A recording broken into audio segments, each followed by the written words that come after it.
Amém, meus irmãos. Eu vou pedir para que fechem os olhos. Vamos orar mais uma vez. Pai querido, nós queremos te agradecer, Senhor, porque temos o privilégio nesta noite de estarmos aqui e de poder estudar a Tua Palavra, Senhor.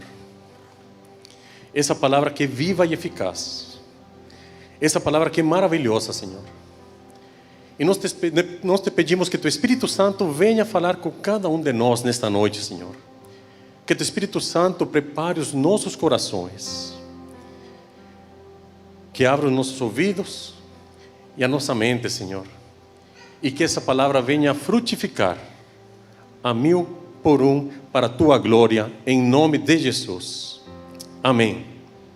Amém. Muito bem, irmãos. Eu gostaria de começar com uma pergunta. Alguma vez você já sentiu que seu coração enganou você? Já se sentiram enganados pelo seu coração? Chegar e falar assim: olha, eu tomei uma decisão que eu achava que era a decisão correta.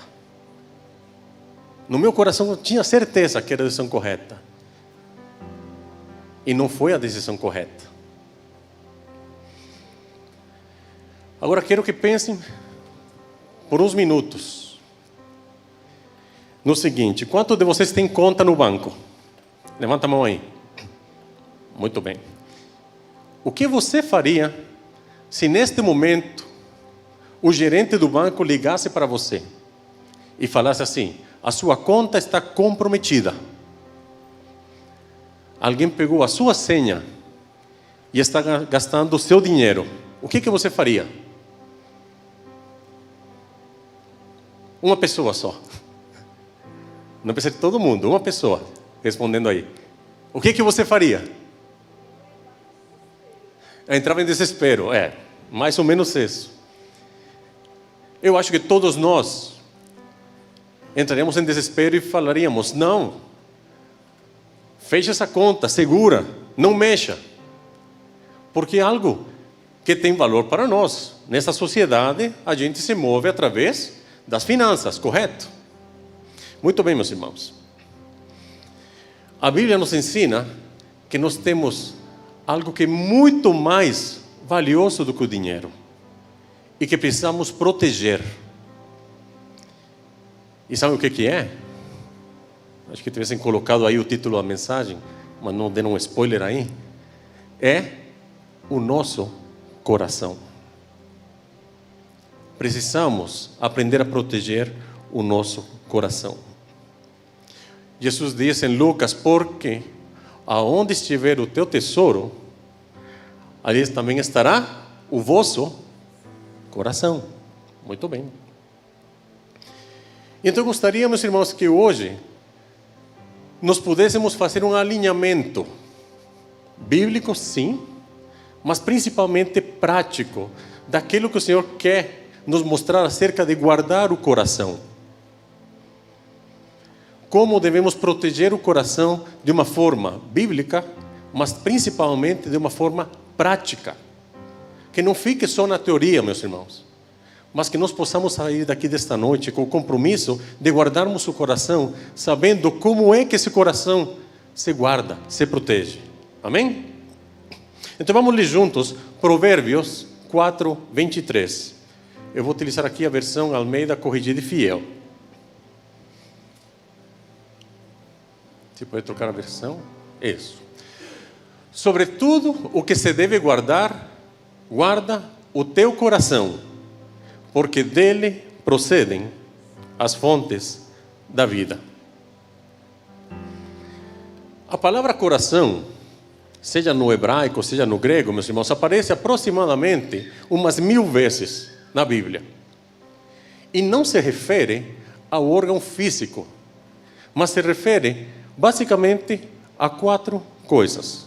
A primeira, se refere ao centro das nossas emoções. Centro das nossas emoções. Jesus falou para os discípulos: não se turbe o vosso coração. Credes em Deus e crede também em mim. Não se turbe o vosso coração. Não fique ansioso, não fique preocupado. O coração também se refere ao centro do nosso pensamento. Mais uma vez, Jesus, em Mateus 9,4, diz que Ele, conhecendo os seus pensamentos, disse: por que pensais mal em vossos corações?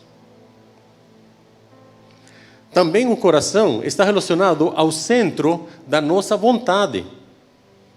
Quando Barnabé chegou a Antioquia, em Atos 11, ele diz que chegou, viu a graça de Deus, se alegrou e exortou a todos a que permanecessem no Senhor com propósito de coração. E por fim, meus irmãos, o coração também se refere ao centro da nossa espiritualidade. Paulo escreve em Romanos 10:10, visto que com o coração se crê para justiça. Então, resumindo, o coração, meus irmãos, biblicamente se refere àquilo que nós somos. É o centro daquilo que nós somos. Por outra parte, meus irmãos, nós vivemos numa época onde nós estamos sendo bombardeados por uma sobrecarga de informações, constantemente. Mas, infelizmente, temos que reconhecer que vivemos em uma época de subtransformação. Muita informação, mas pouca transformação. Oséias escreve: o meu povo foi destruído porque lhe faltou conhecimento. Mas imediatamente continua: porque tu rejeitastes o conhecimento, eu te rejeitarei. Nós podemos ter a falta do conhecimento, mas também podemos ter a rejeição do conhecimento.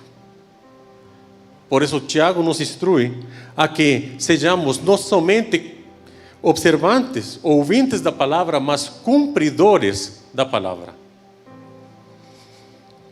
Em outras palavras, meus irmãos, todos nós, para crescermos, precisamos de conhecimento. Sem conhecimento, não pode haver transformação de vida. Mas pode haver conhecimento e não termos transformação de vida. Porque se aquilo que Deus está colocando na nossa mente não descer ao nosso coração, meus irmãos, a gente não vai mudar de vida.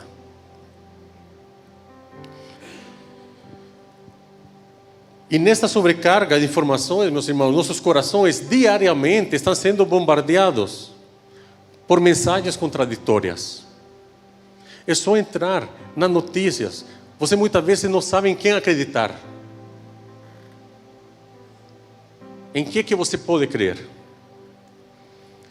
Mas diariamente, meus irmãos, também somos bombardeados com enganos que vêm diretamente do inferno.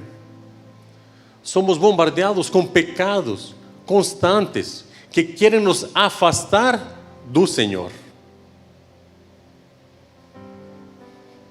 E somos enganados diariamente por falsas seguranças. E é por isso, meus irmãos, que o Senhor ordena.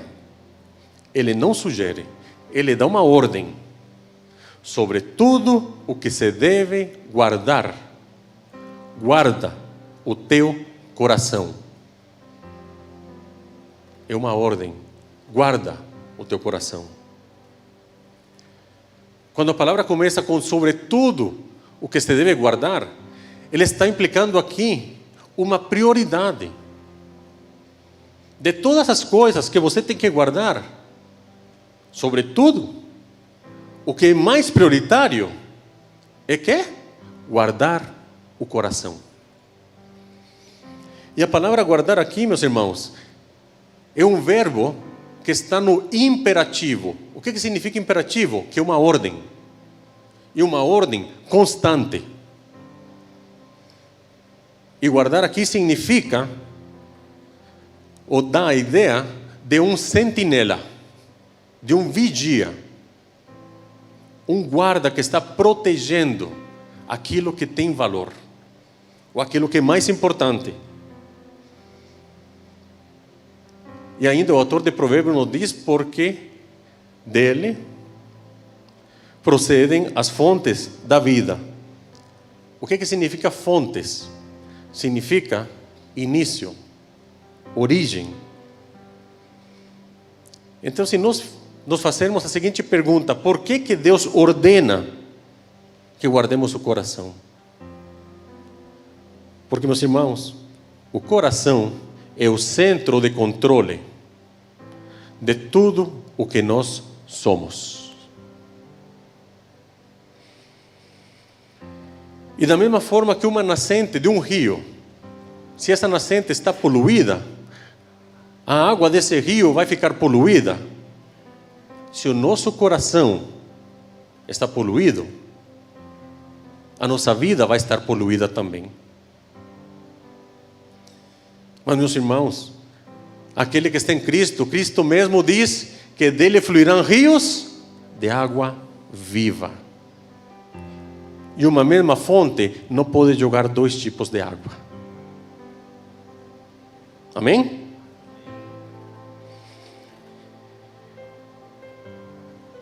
Então, se nós temos uma nascente corrompida, uma nascente poluída, tudo que nós fazermos e falarmos, vai nos corromper. É isso que Jesus ensina. Jesus fala aqui em Mateus 15, mas o que sai da boca procede do coração. E é isso que contamina o homem, porque do coração procedem os maus pensamentos, mortes, adultérios, fornicação, furtos, falsos testemunhos e blasfêmias. São estas coisas que contaminam o homem. Entendem a ideia? Tudo que nós fazemos provém ou flui do coração.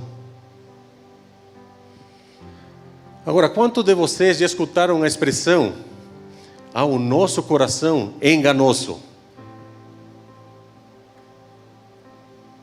Também já escutaram? Meus irmãos, é uma afirmação bíblica que o coração do homem é enganoso, sim. Mas nós precisamos entender a quem se refere essa palavra, ou para quem estava sendo dirigida essa palavra.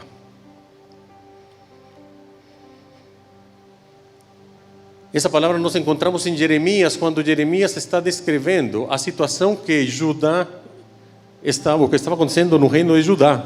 E ele fala assim em Jeremias 17:9: enganoso é o coração, mais do que todas as coisas, e perverso.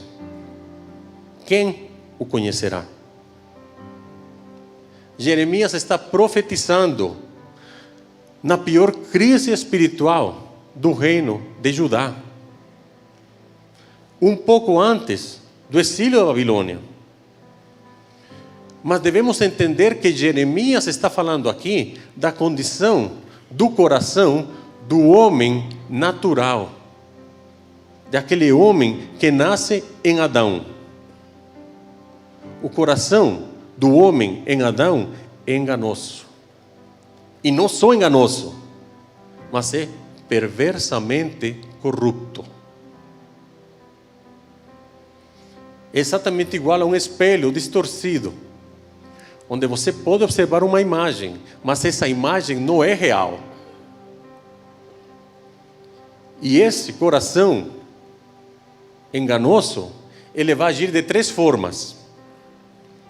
A primeira é que ele vai mentir sobre nós mesmos. Ele vai dizer: você está bem, os outros que são o problema. Lembram daquela oração do fariseu de Lucas 18? Senhor, que bom que não sou como este cobrador de impostos.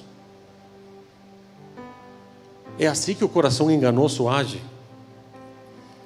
Segundo, ele mente acerca de Deus. Porque ele fala para o homem: você não precisa de Deus. Você consegue sozinho. E é justamente dentro desse contexto que Jeremias profetiza e declara isso. Porque Judá, ao invés de depender do Senhor, estava dependendo de estratégias humanas, confiando na força militar do Egito para defendê-los, confiando em ídolos.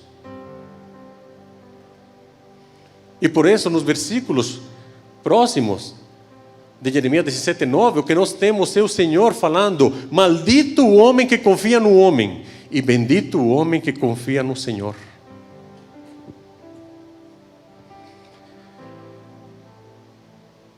E terceiro ponto, meus irmãos, esse coração enganoso mente acerca do pecado. Porque esse coração enganoso diz para o homem: não se preocupe, esse pecado não é tão grave. Esse pecado é pouca coisa. Assim como Davi fez quando adulterou com Batseba, até chegar a ser confrontado com Natã.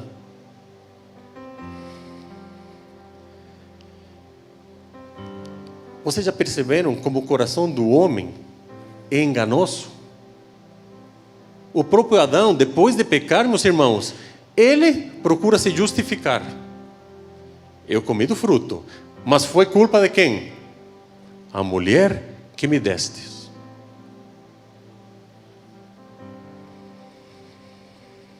Por isso, meus irmãos, a melhor descrição do coração do homem natural é esta que Jeremias faz.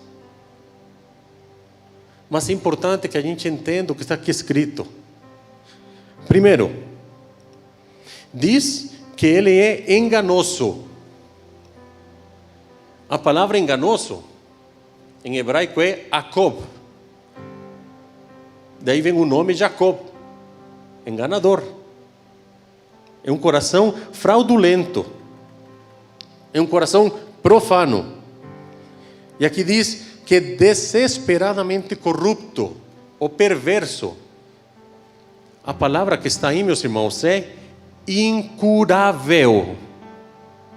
O coração do homem natural é incurável. É a mesma palavra que o Senhor utiliza quando se refere ao filho de Davi e Batseba, quando diz que estava com uma doença. É uma doença incurável.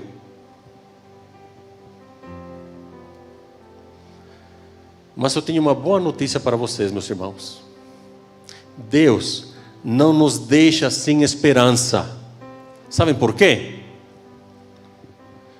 Porque alguns anos depois, Deus levanta um profeta no meio do cativeiro babilônico, Ezequiel. E Ezequiel levanta a voz e diz: eu dar-vos-ei um novo coração, e porei dentro de vós um espírito novo, e tirarei da vossa carne o coração de pedra, e vos darei um coração de carne. Deus tem remédio para esse coração incurável. Sabe qual é o remédio?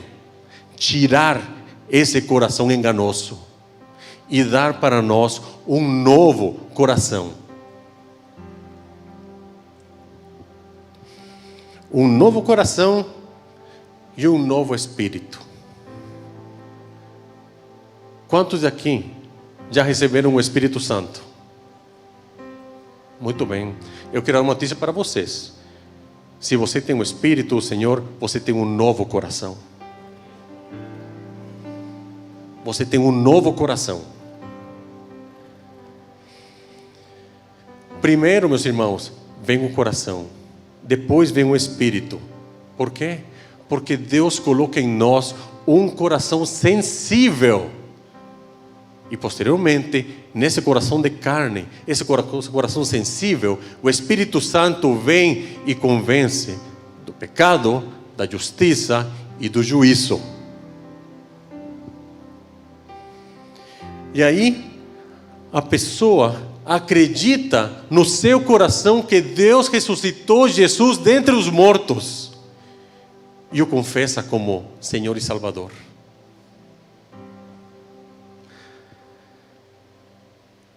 É isso que Paulo nos explica em Romanos 10, 9 e 10.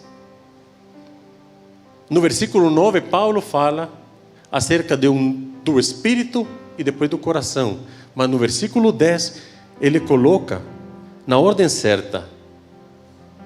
Primeiro ele fala que com o coração se crê para a justiça e com a boca se confessa para salvação.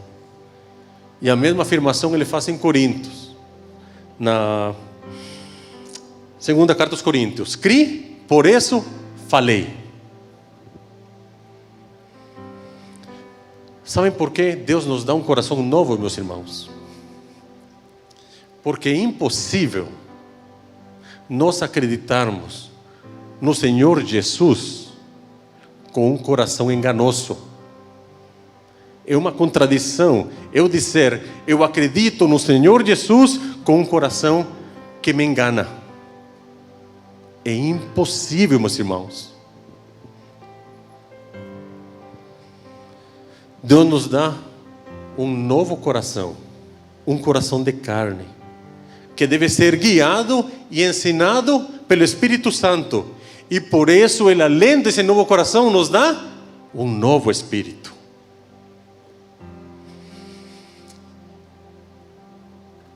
É como Davi, no Salmo 51, quando clama ao Senhor e diz: cria em mim, ó Deus, um coração puro, e renova em mim um espírito reto. Cria em mim. Essa palavra cria, meus irmãos, é a mesma palavra que aparece em Gênesis 1:1. No princípio criou Deus. O homem natural, o homem em Adão, precisa desse novo coração, porque um coração novo, criado por Deus. E se tem aqui alguém que precisa desse novo coração, Cristo está oferecendo esse novo coração para você hoje.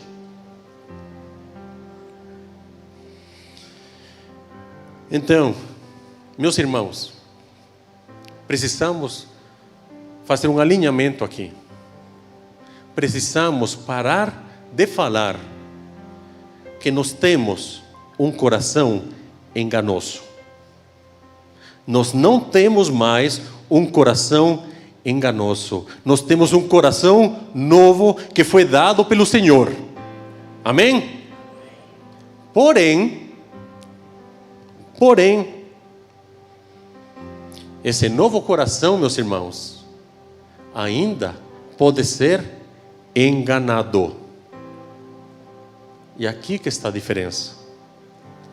Antigamente nós tínhamos um coração enganoso, irremediavelmente corrupto. Hoje nós temos um novo coração, mas é um coração enganável. E o que significa enganável?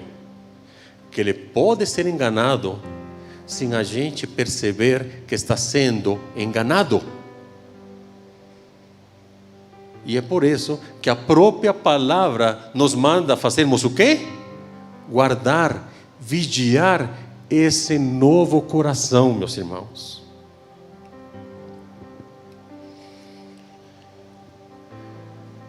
Todos nós, depois de que nascemos em Cristo, nascemos com esse novo coração, que é frágil, porque é um coração que precisa ser ensinado pelo Senhor.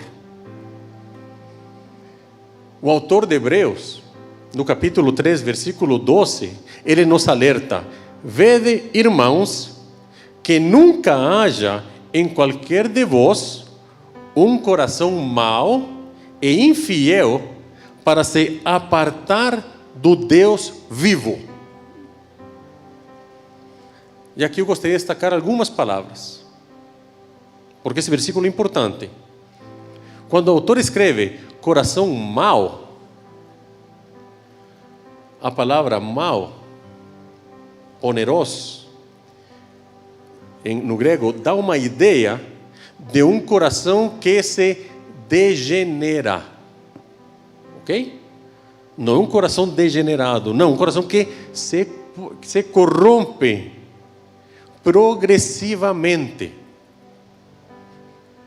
Paulo, também quando escreve aos Coríntios, na primeira carta aos Coríntios, ele fala acerca do fermento. E fala que um pouco de fermento leveda toda a massa. É essa mesma ideia que nós temos aqui em Hebreus. É um coração que, se nós não cuidarmos, progressivamente pode se corromper. E por isso essa advertência aqui, que nunca haja em qualquer de vós um coração mau, um coração que se corrompa progressivamente. Mas ainda, o autor escreve aqui, é infiel. Infiel significa desconfiança prática. Ou seja, não é um coração que não acredita mais em Deus, mas é um coração que não confia mais em Deus. E quando nós continuamos lendo esse capítulo 3 de Hebreus, entendemos que o que Israel fez no deserto foi o quê? Não confiar mais no Senhor. E por isso o autor nos adverte que a gente não seja como o povo no deserto.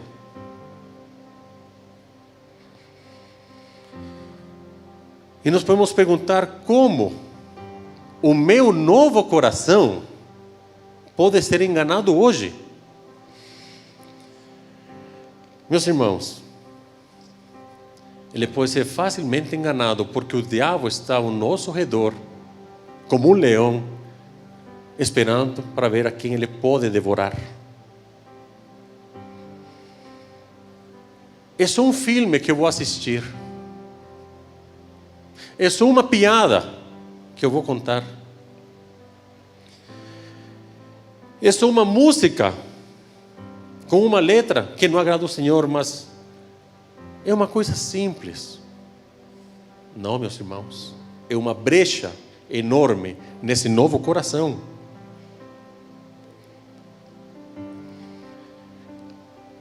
Deus me entende.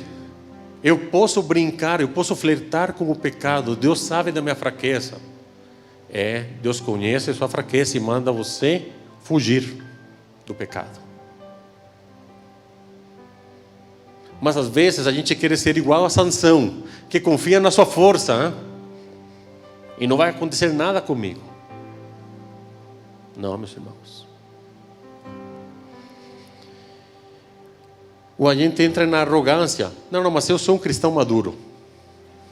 Eu não sou como aqueles cristãos novinhos. Autoengano, orgulho espiritual.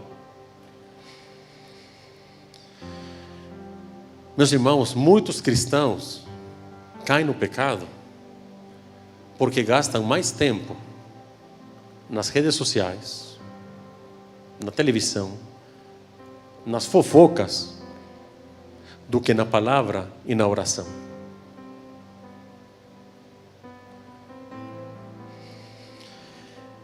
O coração regenerado, meus irmãos, ele precisa ser vigiado. Porque a negligência, meus irmãos, abre portas. A negligência é como um vírus que entra no celular. Você pode comprar um celular novo, mas se você começa a baixar aplicativos que estão contaminados, o que acontece com esse celular? Estraga, se contamina. E aí você tem que fazer o quê para consertar esse celular? Você tem que colocar um antivírus, certo? Meus irmãos, Deus já nos deu 2 antivírus: o Espírito Santo e a palavra dele. Agora, estamos usando esses antivírus ou não? Guardar o coração significa depender do Espírito Santo e ser instruído pela palavra do Senhor diariamente.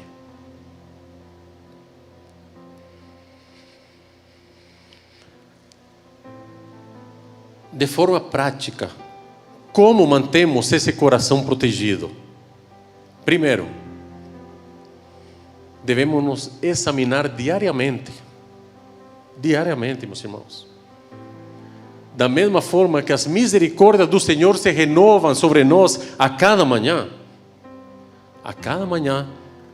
temos que nos examinar diante do Senhor e falar como Davi: sonda-me, ó Deus, conhece o meu coração e vê se há em mim algum caminho errado e leva-me pelo caminho eterno.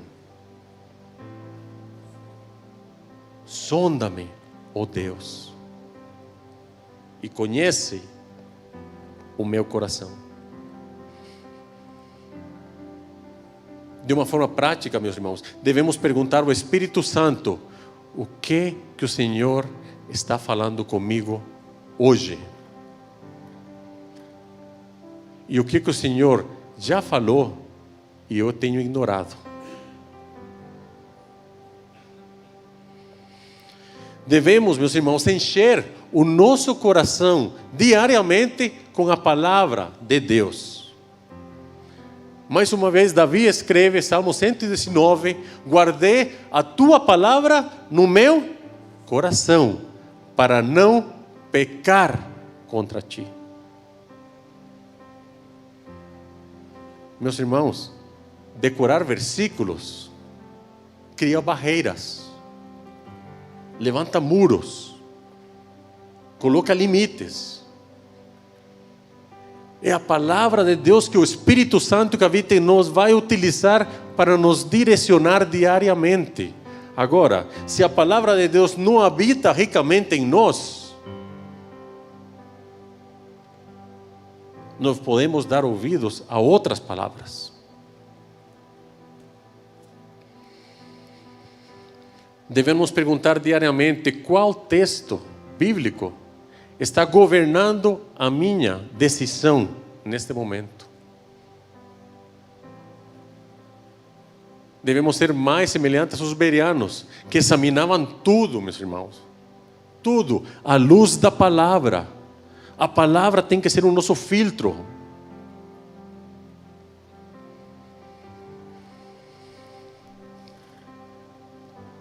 E devemos, meus irmãos, vigiar as portas da alma. O que são essas portas da alma?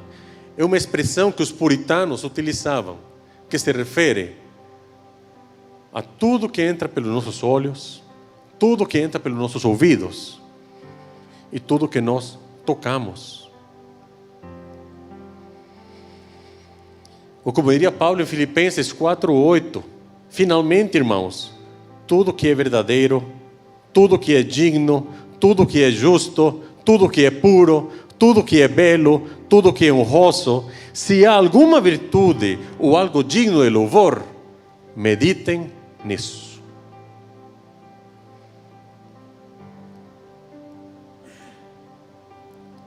Precisamos nos afastar das más companhias, meus irmãos. Precisamos aprender a refrear a língua. Chega de fofocas, meus irmãos. Chega de murmuração. Isso contamina o coração. E contamina o coração do outro que está ouvindo.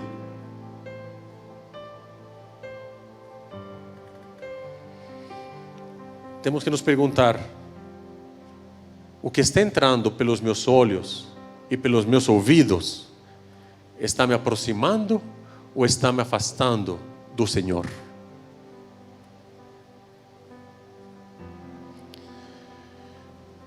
Meus queridos, Deus nos dá um novo coração. E esse coração, quando é alimentado pela palavra, ele se transforma numa fortaleza. Mas se nós deixarmos as portas dessa fortaleza abertas, o inimigo vai entrar. e pode ocupar a fortaleza. Por isso a palavra nos chama a sermos sentinelas, vigias, guardas. Queria convidar aqui os músicos, põem subindo.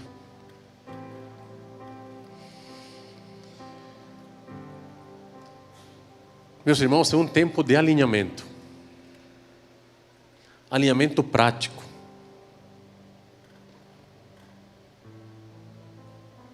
Não podemos utilizar um versículo bíblico como pretexto. Ah, não, mas é que meu coração é enganoso. Não, meus irmãos. Se você é nova criação, teu coração não é mais enganoso. Mas você tem um coração que pode ser enganado. Então, quer utilizar um versículo bíblico? Utilize. Eu vou guardar o meu coração, porque dele procedem as fontes da vida. Eu gostaria de finalizar com 2 versículos de Filipenses, capítulo 4, o versículo 6 e 7, que nos mostra algumas coisas importantes relacionadas ao coração. Paulo escreve: não estejais inquietos por coisa alguma, antes as vossas petições sejam em tudo conhecidas diante de Deus pela oração e súplica com ação de graças. E a paz de Deus, que excede todo entendimento, guardará vossos corações e vossos pensamentos em Cristo Jesus. Nós temos aqui uma oração examinadora. Estou inquieto, eu estou ansioso. Muito bem, eu vou entregar isso para o Senhor. Estou ouvindo coisas, eu vou entregar essas coisas para o Senhor. Estou com preocupações, eu vou entregar isso para o Senhor. Com oração e súplicas, mas também com ações de graças. E sabe por quê com ação de graças, meus irmãos? Porque a ação de graça é o melhor antídoto contra o engano da insatisfação. Porque se nós temos o Senhor Jesus, nós teremos que estar satisfeitos, porque temos tudo.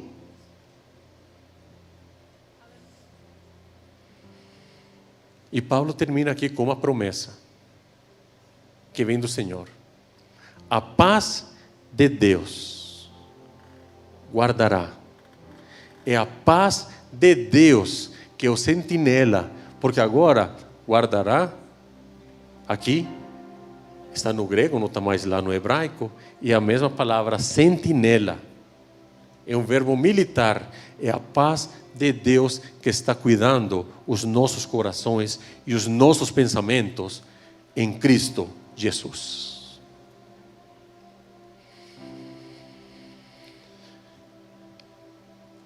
Talvez alguém de vocês hoje precise desse novo coração.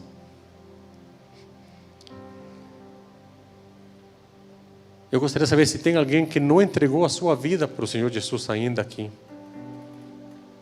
E gostaria de receber esse novo coração que o Senhor oferece. Louvado seja o Senhor. Pode vir aqui na frente, eu vou orar com você. Louvado seja o Senhor. Isso aí, aplauda o Senhor.